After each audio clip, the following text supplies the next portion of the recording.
minta 5 menit ya.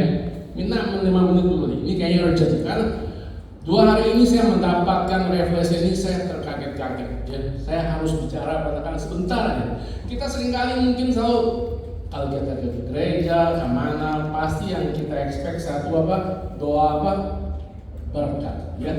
Selalu kita berpikir bahwa kita ini jadi orang Kristen untuk diberkati. Itu antara salah dan benar. Ya. Kita pikir Tuhan panggil kita dari kehidupan yang dulu. Tujuan untuk apa? Untuk diberkati. Ya, kalau kita bilang sama berkat, pastilah konversinya langsung tahu deh. Cien sama cuan. Ya kan? Selalu kita pikir gitu, ya.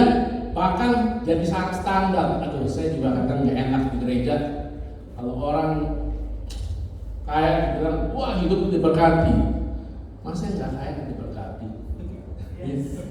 Jadi itu satu standar. Ya, saya nggak enak. Ya, kenapa itu standar? Nah, hari ini saya mau tekankan, kenapa Tuhan memanggil kita? Kalau cuma supaya Tuhan memanggil kita supaya kita jadi punya duit, naik motor PCX kira-kira, naik Avanza, apa naik Toyota Fortuner, aduh. Kalau Tuhan memanggil kita hanya supaya kita punya itu semua, pikisan sekali, kancangan sekali. Kancangan sekali. Masa kita dipanggil hanya supaya kita hidup diberkati, hidupnya punya rumah, punya mobil, punya ini segala macam, waduh itu kancangan. Ya. Tapi ketika saya baca saya kaget. Ini going back to all the way to ribuan tahun lalu ketika Tuhan mau memanggil. Tuhan suruh Musa untuk membawa umatnya keluar. Ya. Sebenarnya kalau kita lihat alasan kenapa Tuhan memanggil orang Israel keluar dari Mesir sama seperti Tuhan memanggil kita juga. Ini kita buka di Keluaran 6 ayat 5. Ya. Keluaran 6 ayat 5 ini jelas sekali.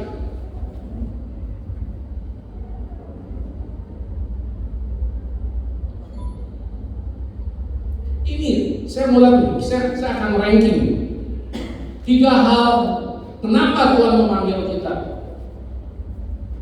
Ya, kenapa kita mau jadi pengikut Yesus? 3 hal. Ayat 5. Sebab itu kata, ayo kita baca sama-sama. Sebab itu katakanlah kepada orang Israel, Akulah Tuhan, aku akan membebaskan kamu dari kerja paksa orang Mesir, melepaskan balik perbudakan mereka, dan menebus kamu dengan tangan yang teracun dengan hukuman-hukuman yang berat. Titik. Dengan ini adalah main reason nomor 1. Tuhan panggil kita supaya apa? Kita dibebaskan dari perbudakan. Jangan ada yang bilang kita nggak ada perbudakan, nggak ada orang Mesir. Bukan itu sekarang ini. Perbudakan apa? Kehidupan dalam dosa. Kita jangan langsung loncat supaya kita dipanggil Tuhan supaya kita jadi punya duit, ya, punya ini punya itu. Lihat, reason number 1 supaya kita dibebaskan. Kita dibebaskan dari kehidupan yang dalam perbudakan. Bukan perbudakan orang Mesir lagi, tapi perbudakan dosa. Saya bertanya, berapa banyak kita yang sudah jadi Kristen masih hidup dalam perbudakan dosa? Jawablah sendiri-sendiri.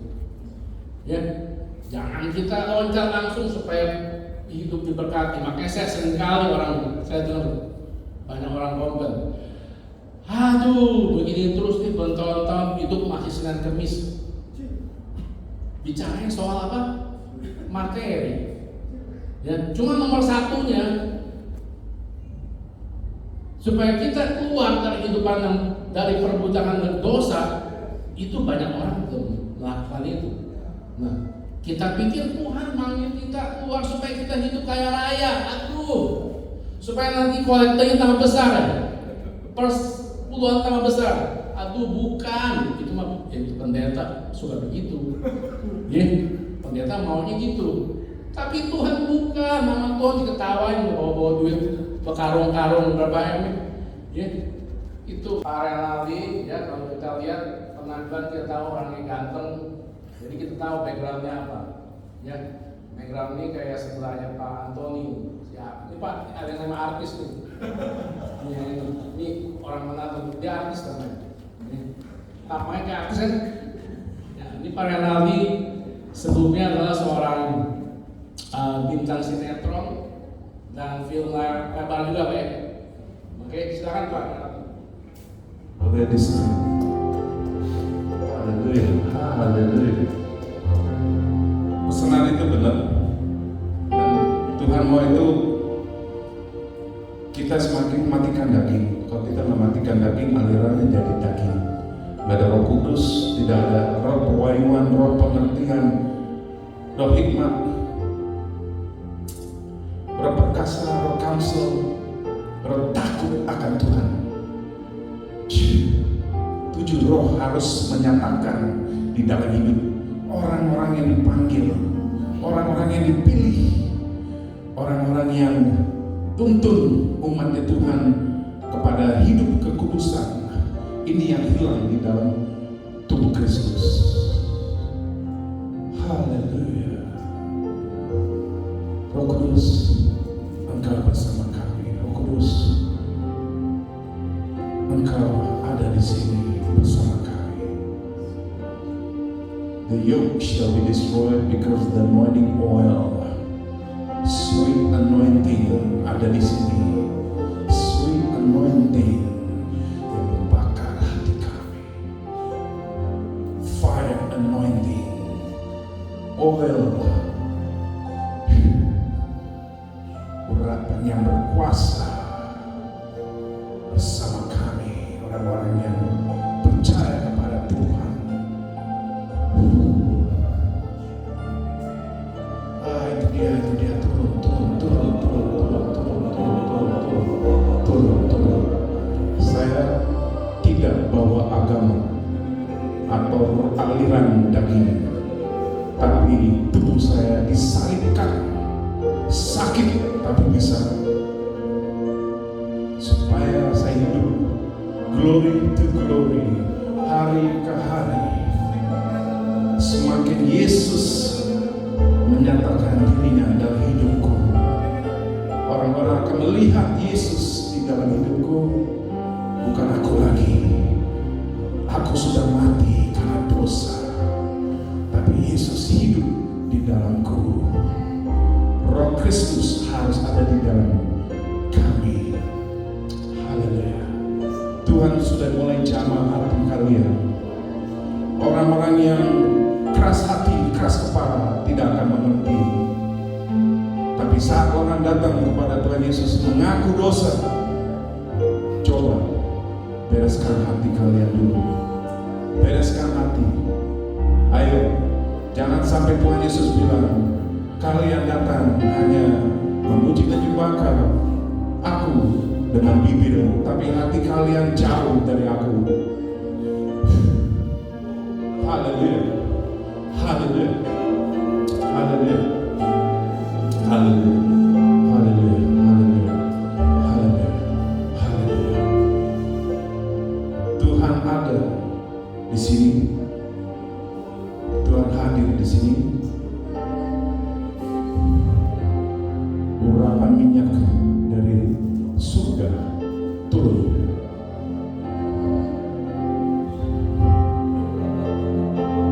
Sudah berapa orang sudah disentuh? Sudah disentuh.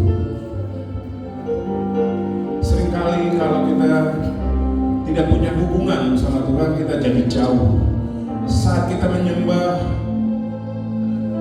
tidak akan merasakan apapun, karena hubungan kita sudah jauh dari Tuhan.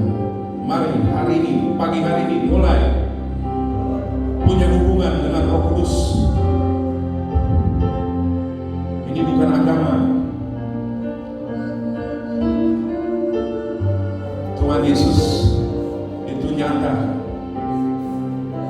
Jesus is real. He is a person. He is the God person. Mari kita berjumpa dengan Dia pada hari ini, supaya kami bisa melakukan apa yang kami harus hadapi pagi hari ini. Cobaan, masalah, situasi, tekanan, Yesus harus ada di dalam hati kalian. Harus ada di dalam hati kalian. Wow. Wow. Wow. Kasih luar biasa. Kasihmu luar biasa. Yang sudah dijamah boleh berdiri. Yang sudah dijamah sama Tuhan, Bu Monik, Ibu,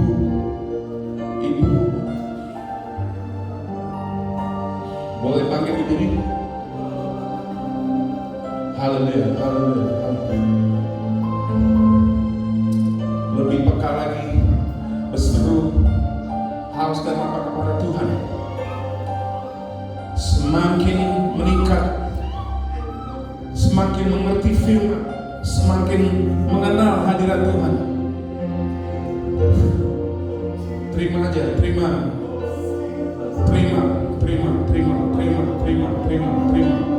Haleluya, haleluya, haleluya, haleluya, haleluya. Jadi, saya berdoain. Boleh ya, saya doain. Ya, untuk kita. Tuhan tidak bisa dilihat, tapi kita bisa lihat dampaknya. Pagi hari ini Tuhan mau memulihkan keluargamu, orang tuamu, anak-anakmu. God wants to restore His house. Tuhan mau pulihkan tubuhmu. Yang hari ini yang merasa sakit, disembuhkan. Yang terikat dari dosa dilepaskan. Every sin, every shackle, chain be broken. The yoke shall be destroyed because of the anointing oil. Jangan anggap Tuhan itu enteng loh. Tuhan lihat dan Tuhan mendengar. Hati-hati dengan hidupmu di hari-hari ini. Dunia semakin gelap dan orang-orangnya lebih dalam gelapnya. Mari kita jadi contoh buat orang-orang yang tidak mengenal Tuhan Yesus. Tuhan mau pakai kalian, makanya kalian ada di tempat ini. Ayo respon.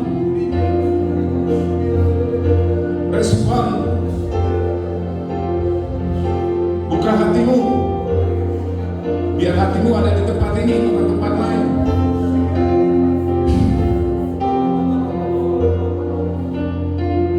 Makasih Tuhan, makasih buat ibu ini.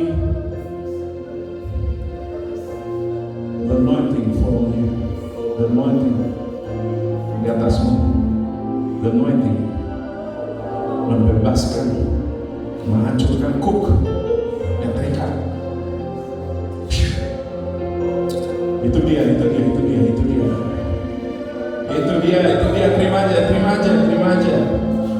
Terima aja pagi hari ini supaya mampu dan kuat apa yang harus dihadapi dengan orang-orang yang kacau dan gelap. Dikuatkan, dimampukan, bisa.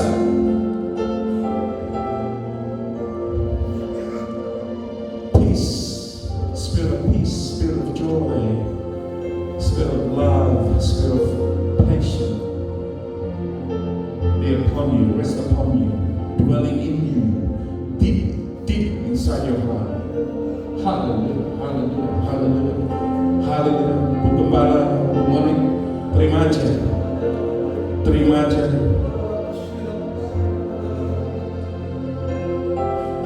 Urapa semakin hangat, semakin kebakar.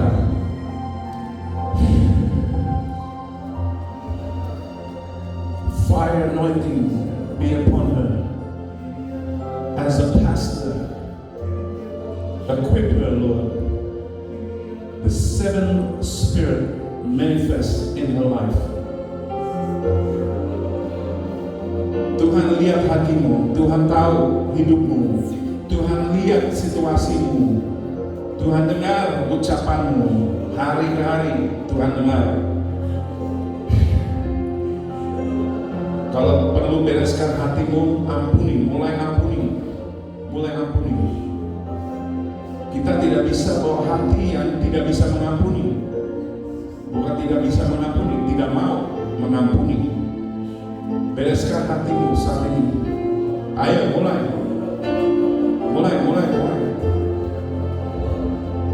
Terima kasih. Thank you Jesus.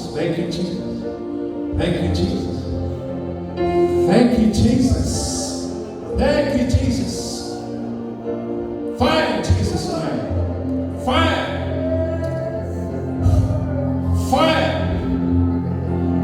in Jesus' name. Semakin lembut, hati lembut, hati yang mengasihi, hati yang peduli. Terus Tuhan kau bekerja dalam hidupnya. Terus Tuhan, setiap orang yang datang pagi hari ini Tuhan, berjumpa dengan Engkau secara pribadi. Terima kasih.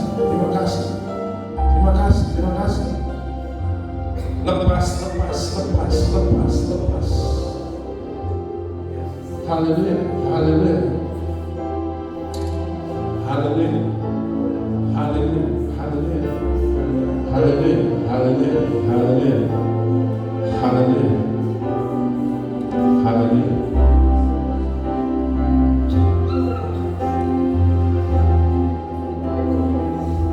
Ini memang beda dari yang lain. Saya bersyukur Tuhan bersama kami semua. Terima kasih Tuhan buat anak. Terima kasih buat pelayanannya, hidupnya Tuhan sudah menyerahkan semua total pakai dia Tuhan. Hari ini sampai selamanya Engkau akan kedua kali mencukup kami semua. Siapkan hidupnya, hatinya, pikirannya, satu roh dengan Roh Kristus, jiwa dan tubuh jadi satu. Ada unity. Roh Kudus terus Engkau bicara dalam hidupnya dengan firman-Mu, supaya hati berkobar-kobar, bernyala dengan api-Mu yang ada di dalam.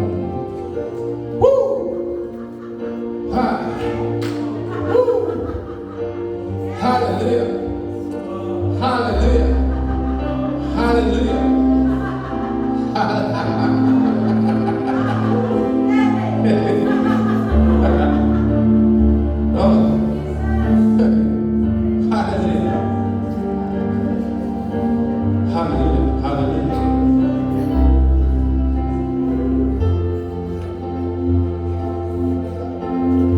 Terima kasih Tuhan. Terima kasih. Di dalam nama Tuhan Yesus kami berdoa dan mengucap syukur. Semua katakan amin. Karena waktunya singkat, tinggal 3 menit lagi. Boleh kesaksian apa yang Ibu dapat tadi? Dapat sesuatu nggak? Ini bukan cuma lawatan-lawatan. Biasanya lawatan itu yang ganggu hidup kita itu roh jahat. Keluar.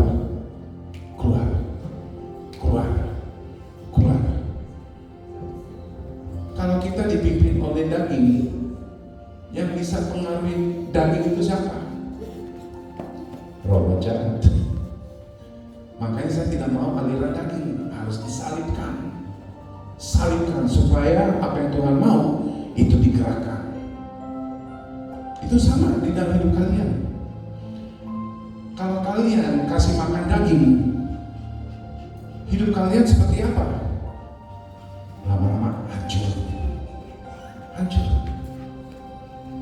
Nah, mungkin jadi baik atau benar. Tapi orang-orang yang berjalan di dalam roh, Galatia 5 ayat 16 sampai 18. Kita harus berjalan dalam roh supaya kita tidak kasih makan kenafsuan daging kita. Amin. Tadi Pak Sebastian udah bingung kenapa orang-orang Kristen seperti ini. Ya ini jawabannya. Banyak yang tidak mau salibkan. Karena apa? Sakit. Saya sudah alami itu. Waktu saya bertobat, harus berubah, nggak bisa sama lagi. Harus disalibkan, nggak bisa tarik lagi ke dunia, cara dunia, pola dunia, sistem dunia, ikutin ngomongan orang. Nggak bisa lagi, udah ngelaku, itu udah basi. Yang kalian harus melakukan itu, ambil waktu menyembah Tuhan, baca firman, supaya pikiran kalian itu jadi pikiran Kristus. Kalau kita tidak baca, tidak akan terjadi. Iman itu dari mana? Baca firman. Iman itu hanya bisa bertingkat kalau kita juga baca dan salihkan daging. Sakit. Tiba-tiba nggak bisa gosip lagi. Aduh, sakit. Kan berhenti. Nggak bisa free sex lagi. Aduh, sakit. Semakin kita disalibkan daging kita, nanti dunia jadi kebal. Kita udah nggak tertarik lagi. Lama-lama kita jadi peka, bisa benar-benar suara Tuhan, bisa melakukan firman Tuhan, dan tunduk. Kalau daging tidak bisa tunduk ke firman Tuhan dan tidak bisa lakukannya, makanya di gereja clash, konflik, berantem, ribut, gara-gara apa? Daging.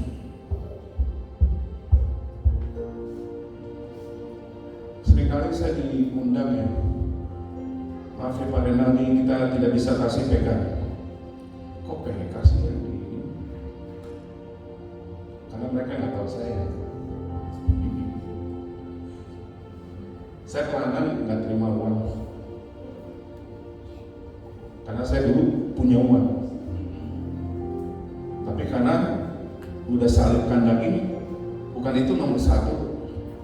Kalau hari ini ada orang bertobat, itulah gaji saya, PK saya. Sekarang saya mau tanya, yang Tuhan kasih dalam hidup saya itu, kan saya dipanggil, bukan saya panggil Tuhan. Tuhan pilih saya nggak pilih Tuhan. Dan nggak semua orang bisa lakukan apa yang saya lakukan. Seperti Pak Sebastian, pelayanannya beda.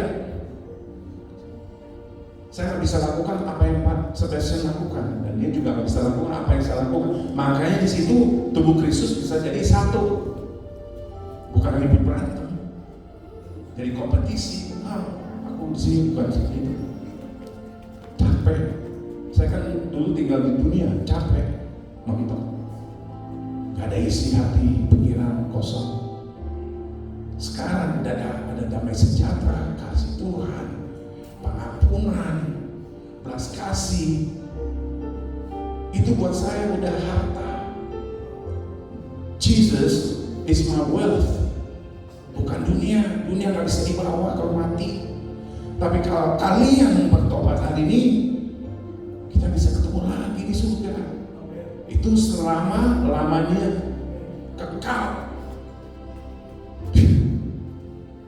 Banyak orang tidak mengerti kekal itu apa, seperti apa kekal. It's forever, eternity. There is no end, there is no start. Tidak ada awal, tidak ada akhir. Sama Tuhan nanti. Kita akan hidup sama Tuhan Yesus selama-lamanya. Bayangin.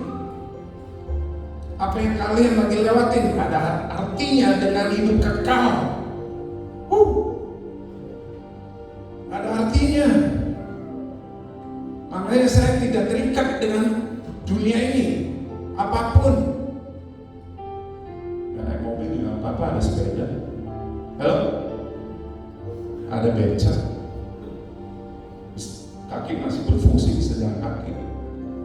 Saya nggak terpaksa dengan keinginan semua yang ada di dunia ini, enggak. Yang ada aja Pak. Oh maaf, banyak orang nggak datang, cuma ada 5 orang. Nggak apa. Saya cuma butuh 3. Buat revival cuma 3 orang. Nggak perlu ratusan ribuan orang, nggak perlu. Karena saya bawa revival. Amin. Berarti Jadi di mana kalian berada, di Bogor atau di Jakarta, saya nggak tahu, di Sentul atau yang paling dekat sini, kalian itu bawa revival. Kenapa saya bilang itu? Karena ada roh kebangkitan di dalam setiap orang yang percaya. Roh yang ada di dalammu sama roh yang membangkitkan Yesus dari kematian itu ada di dalam kalian. Coba bayangkan itu. Sekarang saya mau tanya, ada nggak lebih dari dia? Ferrari, mobil mewah, perusahaan 10, 20, bisa nggak dibandingkan? Nggak bisa. Itu cuma alat.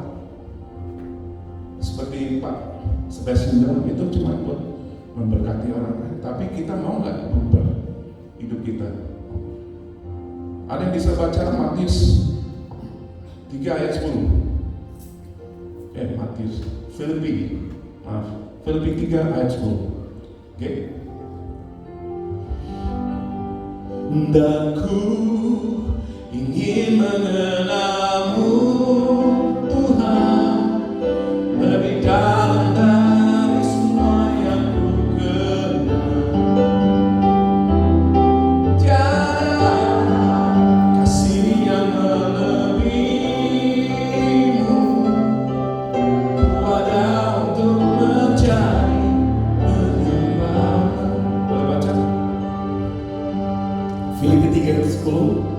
Yang ku kehendaki ialah mengenal Dia dan kuasa kebangkitannya dan persekutuan dalam penderitaannya, di mana aku menjadi serupa dengan Dia dalam kematiannya. Ingat, kita harus alami apa yang Yesus alami. Kematian, penderitaan, kebangkitan. Kita harus alami itu 3. Itu memang harus terjadi. Penderitaan harus terjadi. Apa yang kita lewatin harus terjadi. Firman sudah mengatakan. Buat apa kita lewatin itu semua? Supaya kita mengenal Dia secara pribadi. Kalau nggak ada cobaan, nggak ada masalah, nggak ada apa-apa di dunia ini yang bisa bikin kita jadi apa? Growing. Kita bisa jadi growing. Saat besar datang kita akan belajar. Kita dibentuk, dikikis seperti Dia. Memang gak enak, ikutin Tuhan Yesus itu gak enak. Banyak perubahan harus terjadi. Tuhan tuntut itu. You mau hidup kudus, kekudusan Dia tuntut hidup kita. Gimana caranya? Tapi jangan takut, bisa. Ini produksi pertobatan, produksi salib daging. Ini produksi. Satu hari kalian sudah dijamah. Itu gimana caranya? Matikan lagi, ambil waktu buat Tuhan. Bukan cuma sejam, sehari. Ngapain aja? Baca, doa, menyembah, nyanyi lagu kasih, cinta kasih, singing love songs to Jesus. Nggak pakai gitar, nggak pakai musik, cuma suara ucap. You deserve all the praise, all the glory. Hanya Engkau yang layak, Tuhan Yesus. Setiap hari seperti, saya mau tanya, semakin you dekat sama Tuhan atau semakin jadi jahat? Pasti semakin jadi benar. Gak ada orang bergaul sama Tuhan masih sama hidupnya. Gak ada, pasti berubah. Makanya kita harus uji setiap orang, Pak Sebastian, setiap leader bilang, maaf Pak, ada PK, datang nggak besok? Halo? Suruh mereka pelayanan di penjara, mau nggak mereka? Tapi nggak ada PK, datang nggak? Kita bisa uji hamba-hamba Tuhan seperti itu. Boleh. Katakan di dalam firman harus diuji. Setiap roh harus diuji. Supaya apa? Nanti saat mereka lepaskan firman, nanti roh-roh jahat yang keluar. Tanpa tahu. Hati-hati. Harusnya saat kita datang berdoa, Tuhan hadir. Orang dilepas, enggak tumpang tangan, tapi Tuhan sendiri. Tadi nangis, merasakan kasih Tuhan turun. Harusnya seperti itu. Tapi banyak orang tidak mau matikan daging, itu masalahnya. Bukan nggak bisa, nggak mau, sakit. Saya layani gereja besar di Australia, hancur. Terus pindah yang mega besar lagi, hancur juga. Ya udah, cabangnya aja yang kecil, nggak bisa kasih makan rohani. Kenapa? Alirannya daging. Orang-orang yang keempat di aliran daging hanya bisa kasih informasi, tapi tidak tembus dalam hati roh manusia. Buat apa? Rubah hati. Apa yang disampaikan kalian pasti merasakan roh merdeka. Nggak terikat, saudara. Mungkin waktu datang terikat, nggak bisa menyembah, nggak bisa lepas, nggak bisa plong, karena terikat. Karena dari hari Senin sampai Minggu itu banyak tekanan, banyak serangan. Makanya saya ambil waktu buat Tuhan. Di tempat kerja juga, saya puasa lagi kerja berat, tapi saya mau korbankan hidup saya supaya Tuhan bisa pakai hidup saya.